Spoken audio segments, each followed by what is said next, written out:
Olá, meu nome é Douglas da Silva Aides, sou estudante do Colégio Estadual Jardim Porto Alegre e ultimamente entrei para o Clube de Ciências Cientista do Jardim. E hoje vou apresentar o meu primeiro projeto do clube, que se chama Hydroblock, uma solução para o controle de alagamentos. Então, para entender melhor o problema, entre os meses de abril e maio desse mesmo ano aqui no Brasil, aconteceu um evento atmosférico extremo. Ele foi desencadeado por mudanças climáticas que acabou causando uma quantidade excessiva de chuvas no estado do Rio Grande do Sul. E essas chuvas levaram uma série de enchentes que destruíram grande parte do estado. Para piorar ainda mais a situação, os bueiros começaram a transbordar e a água que saiu deles acabou inundando diversas localidades, algumas inclusive que não tinham sido diretamente afetadas pelas enchentes, como no caso foi na capital de Porto Alegre, onde vários bairros ainda estavam livres d'água, mas por ação dos bueiros eles foram completamente alagados. Se esse problema tivesse sido evitado, provavelmente vários locais ainda estariam livres dos problemas da enchente. Pensando nisso, o projeto Hydroblock foi desenvolvido. Ele vai contar com a criação de uma válvula que vai ser instalada nos dutos do sistema de drenagem pluvial e também no sistema de esgoto. Como vai funcionar? No caso, quando a água passar em direção normal, a válvula vai se abrir e a água vai poder passar normalmente. Mas quando a água do rio que estiver invadindo o sistema, quando ela for passar, a própria ação dela vai acabar travando essa válvula e a válvula vai impedir que essa água passe.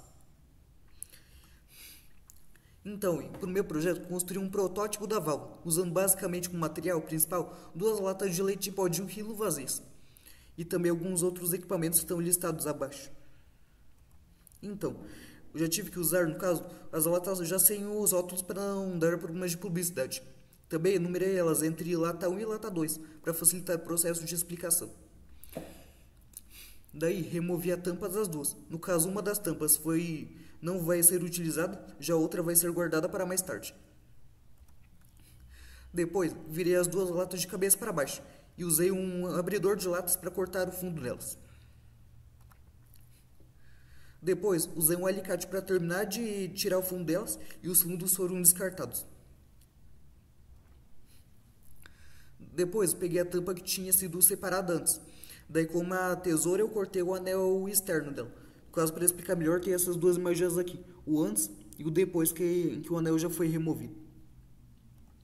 Depois, com essa mesma tampa com o anel já removido, vou instalar uma pulseira de borracha em volta dela. Vai servir como vedação para quando a válvula estiver pronta. E depois essa tampa vai ser novamente reinserida na lata 1. Com a lata restante, que é a lata 2, peguei a bisnaga de silicone e passei uma camada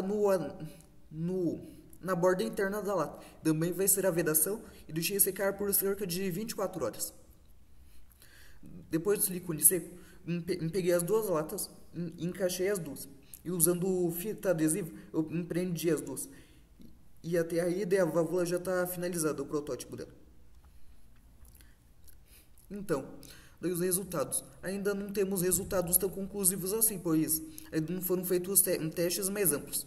Mas com os testes mais simples que eu fiz, que no caso foi na torneira do laboratório, a válvula estava funcionando corretamente. No caso, quando a água entrava pela direção que ela deveria passar, conseguia abrir a tampa e passava normalmente. Mas quando eu virei a válvula ao contrário, e a água entrou na direção oposta que deveria ir, a válvula realmente conseguia impedir que essa água passasse. Exceto que teve alguns problemas de vazamento por causa da vedação, mas esse é o de menos. O importante é que a válvula já está em funcionamento. Então, muito obrigado pela apresentação e espero que ela tenha ficado boa. É minha primeira apresentação, então não deve ter ficado tão boa assim, mas muito obrigado pela atenção. Tchau.